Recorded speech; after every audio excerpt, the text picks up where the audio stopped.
Brothers and sisters in Christ, welcome to our Bible study this morning on tithing, the golden key to God's blessing. Tithing. This is a story that a lot of people don't want to hear, and yet it is so important and so much of a blessing. I'm going to read from the book of Malachi. This is the last prophet of the Old Testament, about 400 years before the time of Christ, and the last book in the Old Testament, physically as well. Chapter 3, verse 10. Bring ye all the tithes into the storehouse, that there may be meat in mine house, and prove me now herewith, saith the Lord of hosts, if I will not open the windows of heaven and pour out you a blessing, that there shall not be room enough to receive it. And I will rebuke the devourer for your sake, and he shall not destroy the fruit of thy ground, neither shall your vine cast her fruit before the tree, the time of the field, saith the Lord of hosts. And all nations shall call you the blessed, for ye shall be a delightful land, or a delightsome land, saith the Lord of hosts. Now, the first thing to remember is that God does not need our money. God has the cattle on 1,000 hills. He states himself, I have every beast of the forest is mine, the cattle of 1,000 hills. I know how the fowl of the mountain and the wild beasts of the field are mine. And in Psalm 24, David says, the earth is the Lord's and the fullness thereof, the world and all that dwell therein. That's pretty big. And so, brothers and sisters, it's not that God is worried about he doesn't have enough money and he's not going to be able to get things done with his work unless we pitch in and help. So the tithe is not there because God is poor. It is not there because he doesn't have enough resources and needs us to help him out. The tithe is there so that we can receive the blessing he would like to give us. The problem is that we have is our hearts. So we are often tied to material goods, and therefore, should he give us blessings, the way he would like to give us blessings at time, it would spoil us, and we would just be swept away with materialism, just the same way as some relatively well-to-do people are unable to give their children all they would like to give them because they know that it would simply be wasted and prove a curse rather than a blessing. Now, the verses just before what I read is this. God is remonstrating his people. Malachi also, chapter 3, verse 7. Even from the days of your fathers you have gone away from my ordinances and have not kept them. Return to me, and I will return to you, saith the Lord of hosts. But ye say, wherein shall we return to thee? God replies, verse 8, will a man rob God? Yet you have robbed me. But ye say, wherein have we robbed thee? In tithes and offerings. Ye are cursed with a curse, for ye have robbed me, even this whole nation. Then goes on to say, bring ye then tithes into the storehouse, that there may be meat in my house, and prove me here now with, saith the Lord of hosts, if I will not open the windows of heaven and pour out you a blessing, that you may not have room enough to receive it. So the context we need to recognize is not that God is poor, but that we are often so tied with materialism that we are unable to receive it the way we should. Now, I thought it was very helpful. One of our pastors, Charlie Hatcher, was teaching this lesson on to us on this week, and he made a interesting use of words which I had never thought about. We know that the word tithe really is a word meaning 10%. So if I'm going to tithe $100, I would tithe $10. If I'm tithing $1,000, I would give out of that, I would take out 100, 10,000, 100, 1,000 rather, and so forth. But he makes a difference between giving and bringing. the tithe, as the Bible says, is the Lord, and the tithe is the Lord's, and thus I bring it. You can't give something that is already God's. If the tithe is God's, then you can't give it to him. You're simply giving him back what is already his.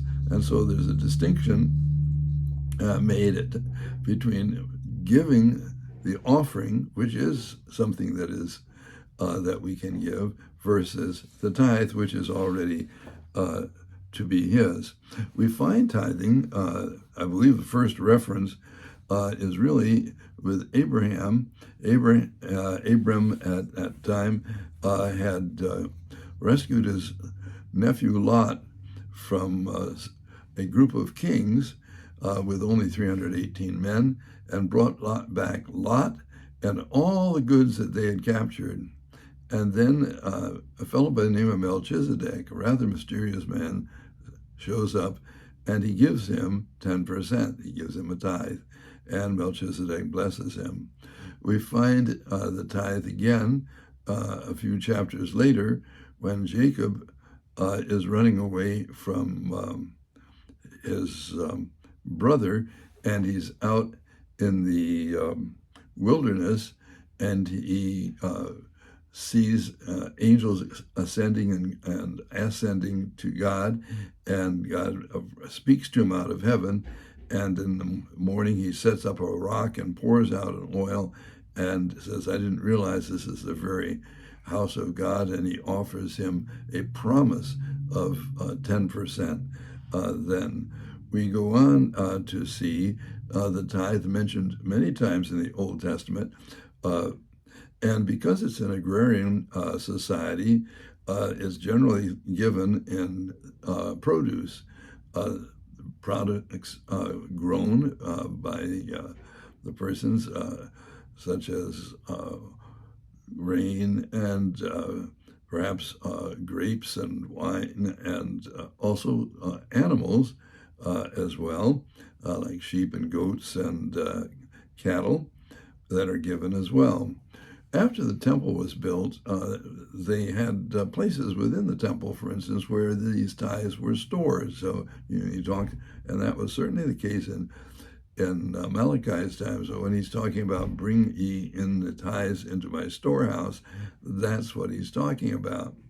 There were times that Israel was very neglectful of and in fact, the Levites, who were supposed to be supported by the tithes, by the way, they also gave tithes to the priests, were not receiving it, and they actually had to go out and grow their own crops and so forth, couldn't do the work of God the way they were supposed to.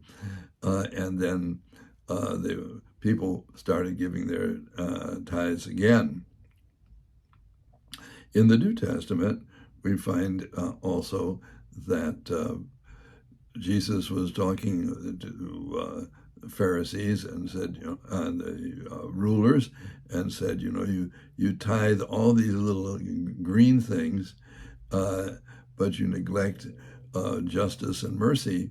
But when he came later on to it, he said, you should have done the first, but not neglected the second. So the tithe, Jesus said in his time, was still operative.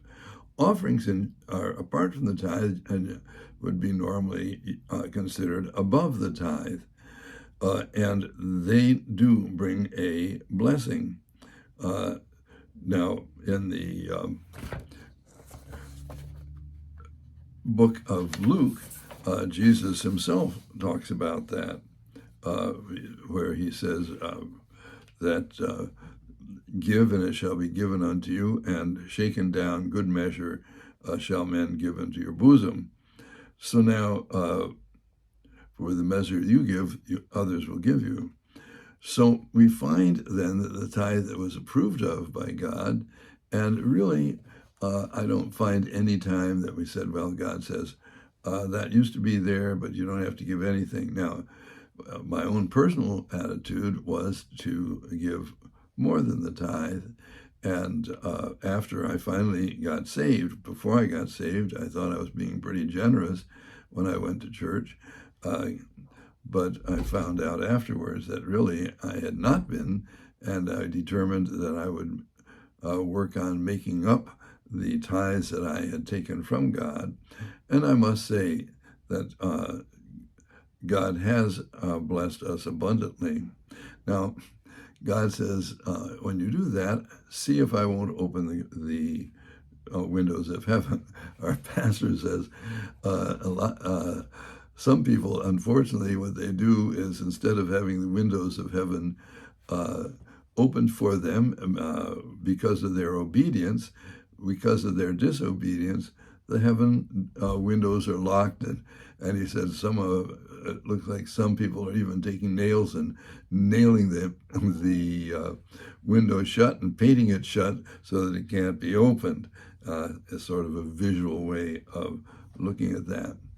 Now, not only did God say that he would put us to the test, and by the way, I've seen the blessing of the Lord abundantly multiple times in my life. And I'll just give you one example. For example, before we went overseas, I sold a house, and the question was what to do with the funds. And we decided after considerable prayer that we would use the funds to give it to others in the Lord's work and not keep it for ourselves. And some people thought that was foolish. He said, you could put it in the bank, or you could, for interest, you could hold on to it in case you needed it at a later time. But the Lord gave us much more coming back than we had put in.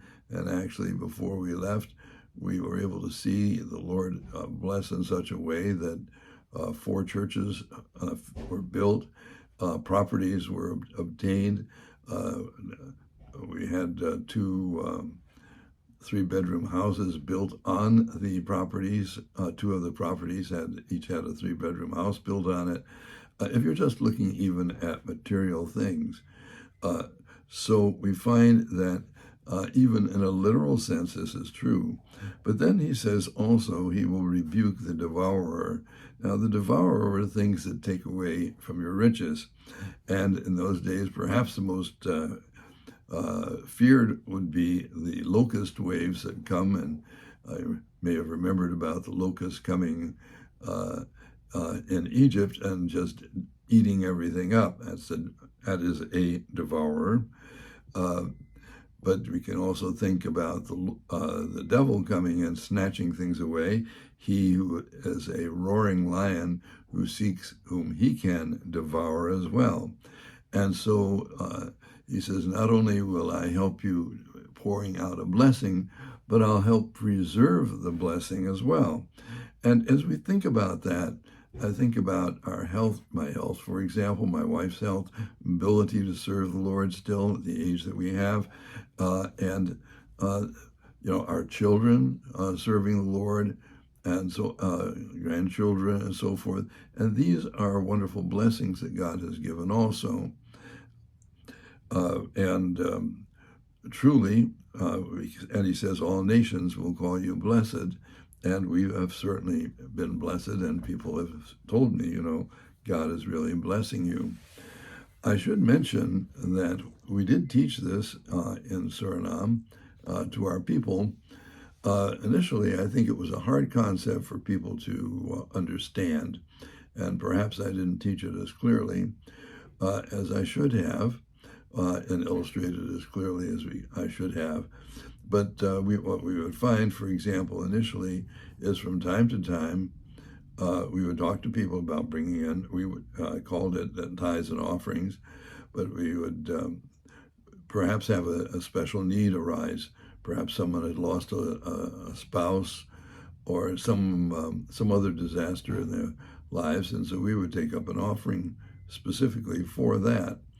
But what I saw when we experienced when we would do that often is that the offering that was taken for the individual, which was very good, was given to the individual, but this virtually the same amount of money had not been given that we normally would have received in our church offerings. In other words, the church offerings went down to about the same amount as the offerings went up. So people were simply shifting the money they were about to give from one situation to another. And so the offering is not the tenth, but it is something above the tenth. And that concept for some period of time was difficult for people to grasp. Well, brothers and sisters, I hope that this has been an encouragement to you. It was a revelation to me when I first got saved. And after I got saved and then became serious in my relationship with the Lord, I became under conviction and said, I have not done that. I have not given my tinta or tenth the way I should have. And so I started, and then when I thought more about it, I said, I'm going to take the opportunity to give back to God also offerings, and I did my best then to make up for the offerings that I had not given the first few years. In conclusion, let us think about what God is telling us to hear. He is saying, I want to bless you. I want to bless you in such a way that you are going to be shocked. You will say, God, you've opened the windows of heaven to bless me. He said, I'm going to bless you as you bring the tenth into the storehouse, and then, quite frankly, in addition, that you bring offerings. He said, the windows of heaven will open to you. And he said, when you bring the offerings in, it's going to be like a fellow who brings in his offerings in the Old Testament or the New Testament, where they would hold up apparently their gown and put in some seed and so forth. They'd pack it down and fill it and then put it over so that there would be lots extra just flowing over. He said, that's the way I want to bless you. And it's because it's safe to bless us. We are not going to waste it on our things that are not important, on worldly goods and things of that sort, but that we will be able to pour out a blessing so that he can bless us through others. One of the most remarkable men handling money was a fellow by the name of George Mueller. Now, George Mueller was a rat as a young man. He got involved in drinking, and in fact, my understanding is the night that his mother died, and he was about 15 or 16 years old, he was drinking and drunk on the very night of her funeral. He got saved, and when he got saved, did he get saved? And finally he decided he was going to show that God is a great God who answers prayer. And so he started taking care of orphan children. This was in Bristol, in the country of England. And he said, I am not going to ask anything from anybody except God himself. And so that's what he did. And gradually, as his faith increased and his experience increased, more and more children came to the point where my understanding was he was supporting 2,000 of these children. Not only that, but people were just giving him money. Now, he would record this. He would record, okay, in such and such a day, I prayed for this, and such a day, God answered. And people started giving him money to the point where he was starting to give part of his they have gifts that came through to him. Maybe they'd say, do this something personally with this or so. He would give it to others. And ultimately, he gave something like, if I'm not mistaken, $7 million away to missions. And this is in a day when that would be perhaps 100 times as full now at the present time. And he just poured out a blessing to him, and he poured out a blessing to others. I know that on several occasions he helped the famous missionary Hudson Taylor when he was in deep financial needs. And George Mueller had thousands of answers to prayer. I mean, just amazing answers. One time there was no money and no food, and the morning, and he said, "Have the children sit down." And suddenly they heard a loud noise outside. They'd already set the table, but they were giving thanks. The children were giving thanks for the food they didn't have yet. And apparently a truck in those days, I think it was a carriage pulled by horses. The axle broke right smack in front of where they were, and it was a bread truck delivering bread to the city. And the fellow said, "Well, there's no way we're going to replace this, and the bread's not going to be good. Could you use a little bread?" And it was just amazing to read what he did. And so God wants to do that, not just for George Mueller, but he wants to do it in your life and my life as well. So do you want to experience God's blessing? Well, I do. And so let us also give God that opportunity. And where do we start? Well, we start by obeying. Bring the tenth into my storehouse, and then offerings as well. So, brothers and sisters, don't look at this as a burden. Don't look at this as God is twisting your arm. No, look at this as a privilege. And so, with this, we'll wish you a wonderful day today, and may the Lord bless you abundantly.